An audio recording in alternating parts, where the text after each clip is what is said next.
Hi, my name is Bethany Calloway at Whimsical Inspirations, and let's draw an anime villain.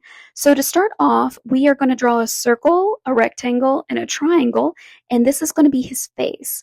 Then I'm drawing guidelines where I want his eyes to be and the direction I want his face to be turned towards.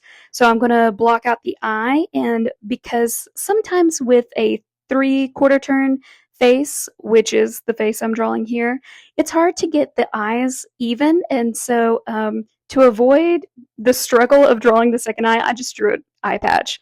Little artist secret there. With the guidelines, you're able to place where you want the nose and the mouth to be and the ear.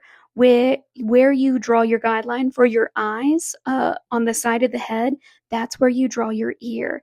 And to draw an inner ear in anime, you just draw like this weird, like W inside the ear.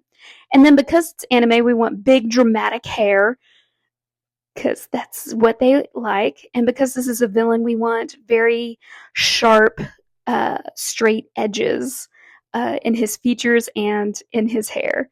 And there we go, big dramatic hair. Love it.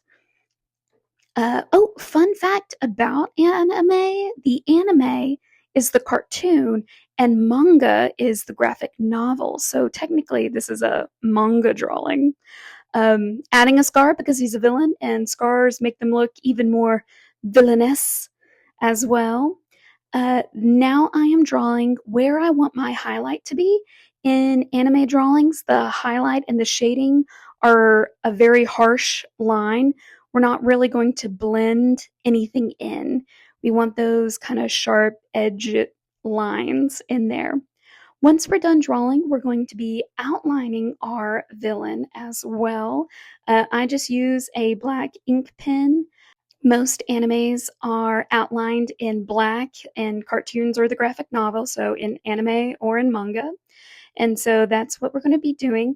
So during the class for how to draw anime, once we're done drawing everything, we'll outline everything in a black pen. And so also with this, I draw in some extra details as well.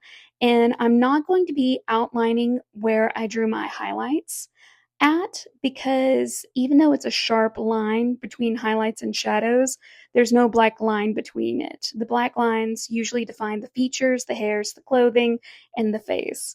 And so once we have erased everything in pencil, we're now going to color it in. I'm using a watercolor based ink pens, and I'm coloring his hair purple because in anime we can have all the crazy kinds of colors we want. And so I want my villain's hair to be purple.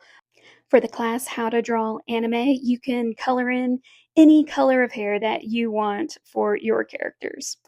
And even though I erased all of my pencil marks on the paper, you can still kind of see where the line was, where I drew, where I wanted my highlights at. And so I'm following that to color in where I want my darkest colors to be at. I'm going to use three different colors of purple in my villain's hair, and I drew where I wanted the lightest purple to be at. So I'm using like a dark purple, a medium purple, and a lighter purple. You can do this method with green hair or blue hair or pink hair. It's a little tough to do with red hair because lighter red is pink. And so it's a little difficult. But with purple, blue, or green and pink, it's a bit easier. When I'm coloring, I like to color in all my darkest areas first, and that helps me figure out where I want my lighter areas to be at. And so here I colored in the eye patch, I colored in his shirt. Since we're not drawing his body, I just kind of scribbled down since we're just mainly focused on the face. Here I'm adding in some line shading. With anime, when we're shading, we don't really blend things in. We use straight lines or zigzag lines where we want our darkest parts to be, and then we use color um, over it and darker colors around it to show shadow and highlights. For the skin, I didn't have to use multiple markers. I just used the same one and overlaid it, colored over it again to show darker areas. And there you have it, an anime villain. I hope to see you in class for how to draw anime. Bye!